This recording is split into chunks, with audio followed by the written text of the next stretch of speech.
अरे फक्त अनिल आला तर बघ. अनिल देसाई असणार. नाही आहे ते बहुतेक आपल्या मागेच गाडी होती. हां पण तो गर्दीत हरत ठीक आहे. धन्यवाद. या पटकन या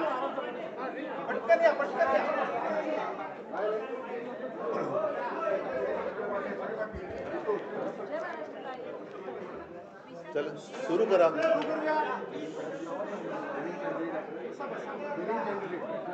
विनिंग फिरतात सगळे, घरी येऊन गेले. तुम्ही बोला, सुरू करा. थांबा एक मिनिट.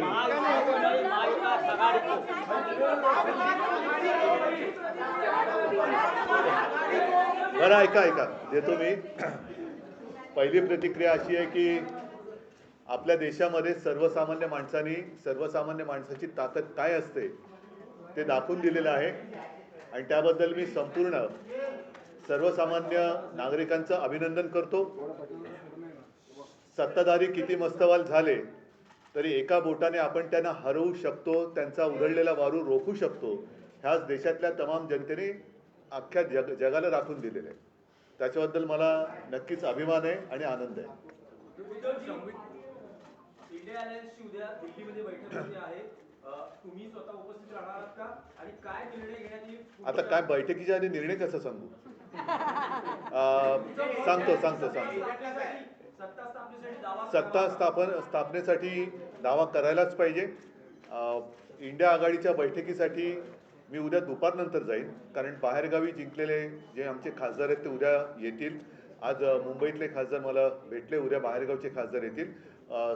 सर्वात आधी संजय राऊतजी तिकडे जातील, त्यांच्याबरोबर आपले मुंबईतले खासदार अनिल देसाई, अरविंद हेही असतील आणि दुपारनंतर संध्याकाळच्या वेळेला मी दिल्लीमध्ये पोहोचेल. एक पुरी करतो.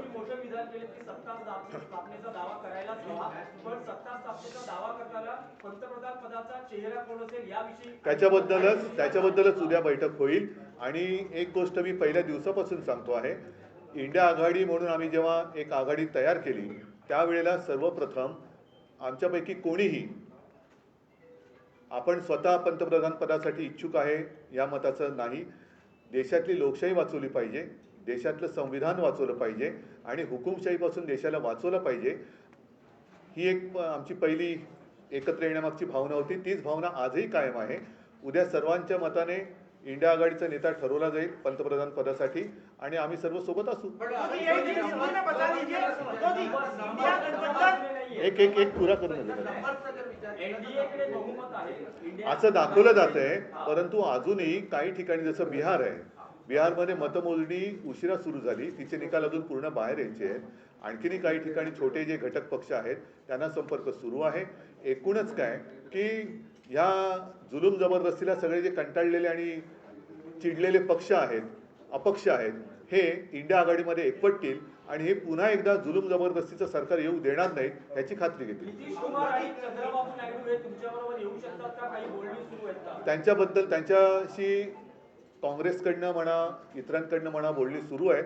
परत एकदा सांगतो की चंद्रबाबू नायडूंना सुद्धा भाजप सरकारने काही कमी त्रास दिला नव्हता, नितीशना सुद्धा काही कमी त्रास दिला नाही.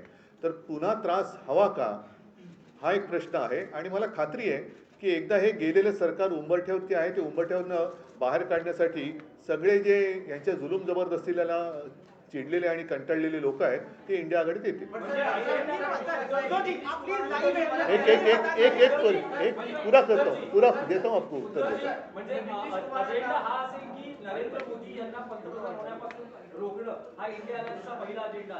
नुसते नरेंद्र मोदी नाही, एकूणच ती जी वृत्ती आहे, आम्ही कोणत्याही व्यक्तीच्या विरोधात नाही हे मी पहिल्या दिवसापासून सांगतोय. आम्ही वृत्तीच्या विरोधात आहोत. वृत्तीच्या विरोधात म्हटल्यानंतर हुकुमशाहीची वृत्ती, ही वृत्ती या देशामध्ये चालू द्यायची नाही हे आम्ही सगळ्यांनी ठरवलेलं आहे. सगळ्या देशभक्तांनी ते ठरवलेलं आहे. एक मिनट, अभी अभी अभी थोड़े जरा सर, इंडिया गठबंधन कल क्या सत्ता स्थापना को लेकर एक्सप्लोर करने वाले ऑप्शंस और क्या पीएम पद के ऊपर भी आप चर्चा करेंगे? बिल्कुल करेंगे। और जैसे मैंने अभी अभी कहा कि जिस दिन हमारा गठबंधन हुआ इंडिया, उसी वक्त हम सारे लोगों ने तय किया था कि किसी व्यक्ति को लेकर नहीं, लेकिन ये जो तानाशाही है देश में, उसको खत्म करना चाहिए, देश का संविधान बचाना चाहिए। फिर चाहे सब मिलकर प्रधानमंत्री का उम्मीदवार हम तय कर सकते हैं, और मुझे लगता है कि कल वो हो जाएगा। नंबर्स की आंकड़े जो काफी कम है, ऐसे में क्या टीडीपी, जेडीयू या अन्य दल है उन्हें जो भी लोग इनसे त्रस्त है वो सारे लोग हमारे साथ आएंगे, सारे देशभक्त हमारे साथ आएंगे। चंद्रबाबू जी भी, उनको भी बहुत परेशान किया है बीजेपी गवर्नमेंट ने। सारे लोग जिनको भी तकलीफ दी है, परेशान किया है, वो सारे लोग हमारे साथ आएंगे। सरकार गठन में शिवसेना की क्या भूमिका होगी? सरकार आता मी इथे बसून ममता बॅनर्जी सोबत आहेत आमच्या, ममता बॅनर्जी आमच्या सोबत आहेत, ममता बॅनर्जी पण सोबत आहेत। पण मी तुम्हाला सांगतो, ममता बॅनर्जींना सुद्धा खूप छळलेलं आहे।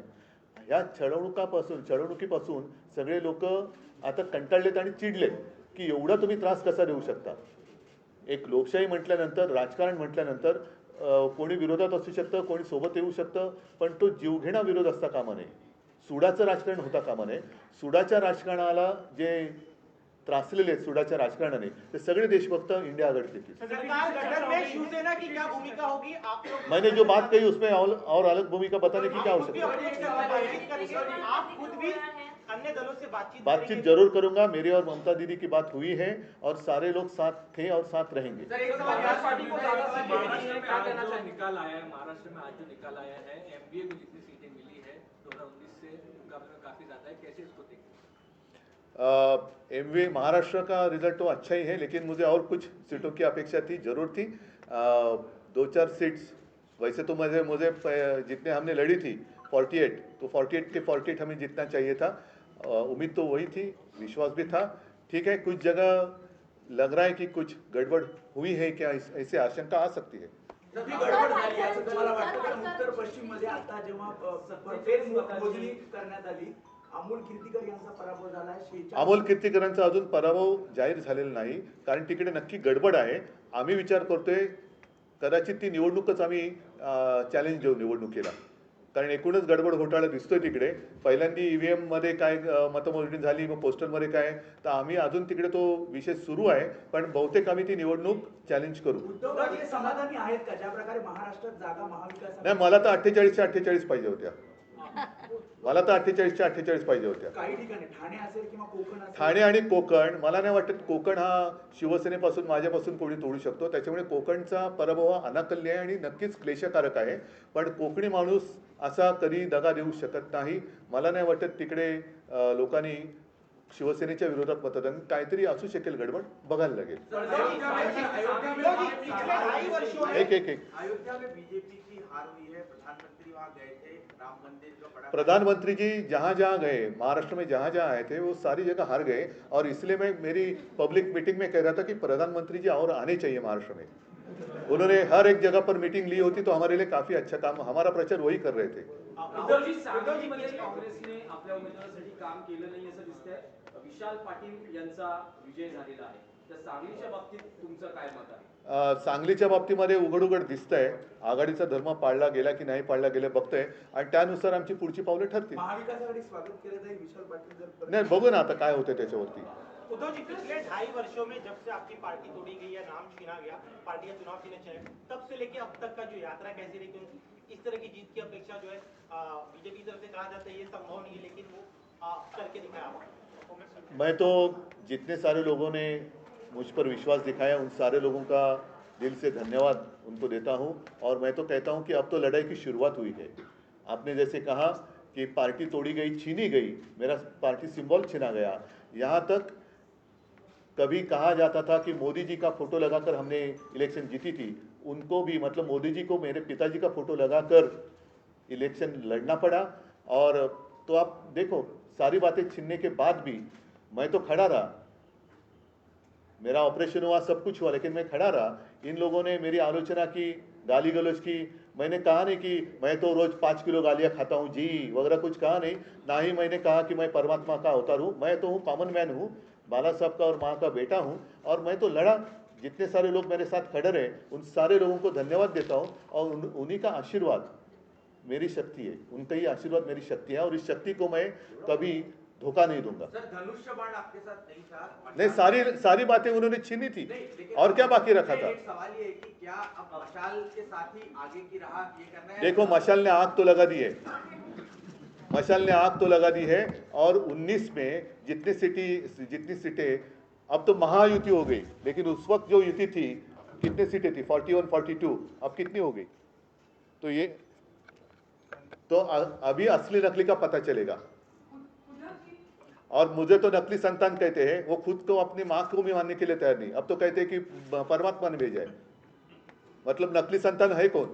नाही, उद्धवजी तुमच्या नेत्यांची जशी अन्य पक्षाच्या नेत्यांची बोलणी सुरू आहे तशीच भाजप आणि मोदींकडूनही चंद्रबाबू नायडू आणि असतील ना, अन्य असतील, नेत्यांशी जरूर बोलणी करावी त्यांनी, प्रयत्न करतायत. जरूर करावी त्यांनी, पण माझा प्रश्न हाच आहे की पुन्हा बोलणी कशासाठी करताय? पुन्हा छळायला? म्हणजे आम्ही सुद्धा त्यांच्यासोबत होतो तरी सुद्धा त्यांनी आमच्या लोकांच्या मागे ईडी, इन्कम टॅक्स, सीबीआय आमच्याकडनं गद्दार फोडून घेतले, त्यांना उमेदवारी दिली, त्यांच्या प्रचारासाठी मोदी स्वतः आले. आता पुन्हा तोच सगळा प्रकार, तोच अनुभव चंद्रबाबू पुन्हा घेतील असं तुम्हाला म्हणायचं का?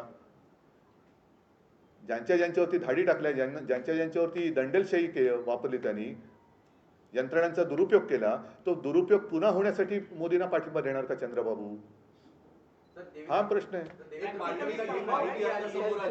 ट्विट केलेलं आहे, तिसऱ्यांदा मोदी पंतप्रधान आता होणार आहे, जनतेचं धन्यवाद वगैरे त्यांनी व्यक्त केले. आता जर का सामान्य माणूस असतं मोदीजी, तर आपण असं म्हटलं असतं की देव त्यांचं भलं करू, पण ते स्वतः देव म्हटलं तर कोण त्यांचं भलं करू मला काय बोलता येत नाही. चला कुमार यांनी सम्राट चौधरी म्हणजे की भाजपचे जे आहेत त्यांना भेटायला नकार दिलेला आहे. आणखी एकीकडे आता त्यांच्याशी सुरू असलेलं बोलणं, त्यांनी ज्या एनडीए गठबंधनमध्ये असताना तिथल्या भाजपच्या नेत्याला भेटायला दिलेला नकार, कसं बघताय तुम्ही याच्याकडे? मी अजून टीव्हीच नाही बघितलं, त्याच्यामुळे कसं बघण्याचा प्रश्न घेतला. धन्यवाद. चला, जय महाराज.